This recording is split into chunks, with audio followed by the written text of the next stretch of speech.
बांग्लादेश में बहुत से लोग शायद ये सोच भी नहीं सकते थे कि 15.5 बरस से ज्यादा पावर में रहने वाली वजीर आजम मुल्क से इस तरह चली जाएंगी, और वो भी ऐसी वजीर आजम जिन्हें एक दौर में आयरन लेडी कहा जाता था। तो आखिर इस्तीफे से कबल पीएम हाउस में क्या हो रहा था? इतवार को कोटा तहरीक के मुजाहिरीन और अवामी लीग के कारकुनों के दरमियान क्लैशेस में तकरीबन 100 से ज्यादा लोगों की हलाकत हुई। उसी दोपहर को अवामी लीग के रहनुमाओं और एडवाइजर्स ने शेख हसीना को बताया कि हालात काबू से बाहर हो चुके हैं, लेकिन वजीर आजम ये बात मानने को तैयार नहीं थी। बीबीसी बंगला को अथॉरिटीज ने बताया कि शेख हसीना दोनों ऑप्शंस खुले रखना चाहती थी। वो चाहती थी कि अगर long march to Dhaka programme को ताकत से रोका जा सकता है तो वो इस्तीफा नहीं देंगी। ताहम इस सूरत में कि यह नाकाम हो जाए प्लान, तो उन्होंने मुल्क छोड़ने का भी प्लान बना रखा था। ताकत के जरिए इक़्तिदार में रहने की आखिरी दम तक कोशिश जारी रही, लेकिन फौज की हाई कमांड को महसूस हुआ कि हालात अब काबू से बाहर हो चुके हैं।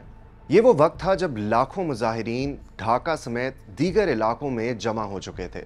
एक सीनियर फौजी एहलकार ने बीबीसी को बताया कि शेख हसीना को इन्फॉर्म कर दिया गया था कि अब इन मुजाहिरीन को रोकना मुश्किल है, और हो सकता है कि वो अगर पीएम हाउस का रुख करें तो शेख हसीना की जान को भी खतरा हो सकता है।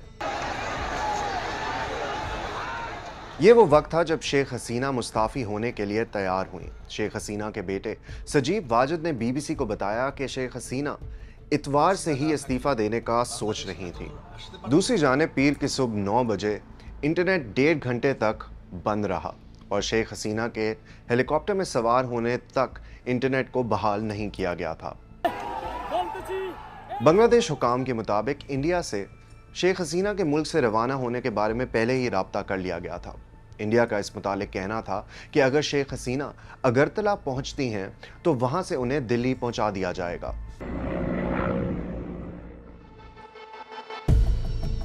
बीबीसी को अस्करी जराए से मालूम हुआ है कि पीर की सुबह 11 बजे शेख हसीना अपनी सरकारी रिहाइशगाह से रवाना हुई। उनकी मंजिल इंडिया में अगरतला थी, जहां से उनकी और उनकी बहन शेख रेहाना को एक खुसूसी तैयारे के जरिए दिल्ली पहुंचाया गया, लेकिन उन्हें कब तक इंडिया में रहना पड़ेगा ये अब तक वाज़ेह नहीं।